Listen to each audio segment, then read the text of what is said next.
Ethereum climbing higher again today. The cryptocurrency is now at more than 16% in just the past week. Ethereum has been the most successful because it was the most decentralized of the smart contract platforms, and that's an advantage for it.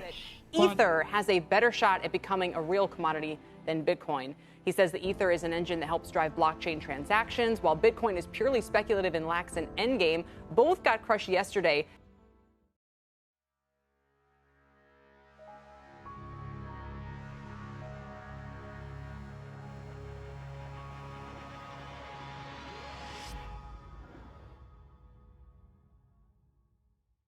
Once you've gone beyond digital property and digital currency, you've got digital platforms and digital applications. Okay, the idea of a digital platform is you want to dematerialize, I guess you're dematerializing AWS or some other operating system. You're dematerializing a little bit of what are the platforms people use today. They use AWS, they use Azure, they use iOS, they use Android, they use Windows. Right? They use those platforms to build applications, and Ethereum is decentralized platform to build applications. So Bitcoin wants to dematerialize or demonetize property. Ethereum would like to dematerialize insurance companies and banks, and it's a real question. Are they dematerializing the operating systems that are competing with AWS and Google and Microsoft and Apple, or are they competing with Fidelity and JP Morgan and insurance companies and NASDAQ and New York Stock Exchange?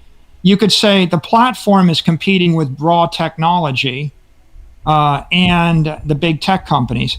And the applications that run on the platform are competing with finance companies and other types of banks. So what do I think about that? Well, I think it's complex and competitive, and it lacks regulatory clarity. I mean, the three big risk factors. The risk factors are clarity, competition, and complexity.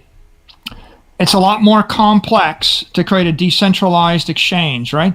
Look, DeFi, a decentralized exchange is competing with Binance and Coinbase, in addition to competing with NASDAQ and New York Stock Exchange and the like. So obviously, you have to build more functionality. Applications need to be optimized for functionality and performance. Bitcoin doesn't need. Property needs to be optimized for integrity and durability. So if you're going to add functionality and performance, that creates an additional risk factor. You got a lot more competitors, right? So is Ethereum competing with big tech, or is it competing with Binance and Coinbase, or is it competing with Solana and Binance Smart Chain?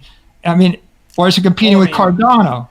I mean, the fundamental risk factor is if these things become viewed as centralized, then you've got a regulatory risk that the regulators will call your token a security and shut it down. The regulatory risk of using stuff high speed goes up. The regulatory risk of trying to replace a stock exchange or a trading exchange or a commodities exchange with a decentralized exchange, DeFi is non-KYC. So is it the obvious issue that if you're trying to dematerialize or replace an exchange, you're inviting the regulators of the exchange to regulate you?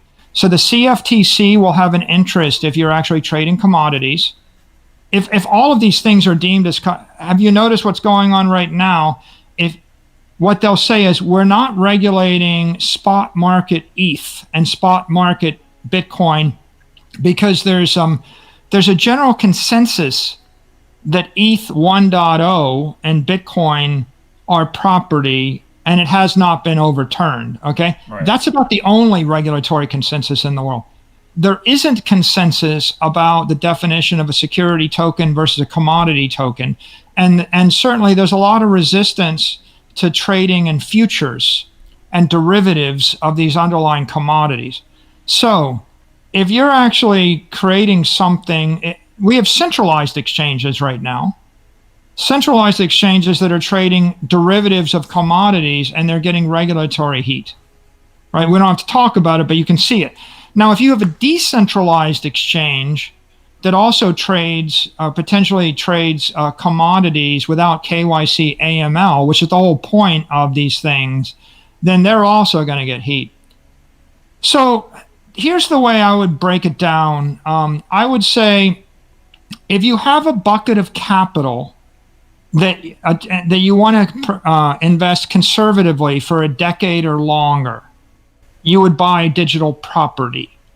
If you have a bucket of capital that you would invest in companies, right? Then like a Apple or Google or that, then maybe you think about the dominant crypto. But I would say, if I had to boil it down, I would say you've got Bitcoin as a risk-off asset. Ethereum is like a unicorn. It's like an Airbnb or an Uber, and you may get extreme amounts of money. But it also could be WeWork. And you have to think that through. And then you've got all the other cryptos which look like ventures. And if you have a venture capital fund and you're looking for a 100x return on your money, but you're ready for 95% or 99% of your ventures to go to zero, then I think you could play in that. There's a 99% failure rate with mobile apps.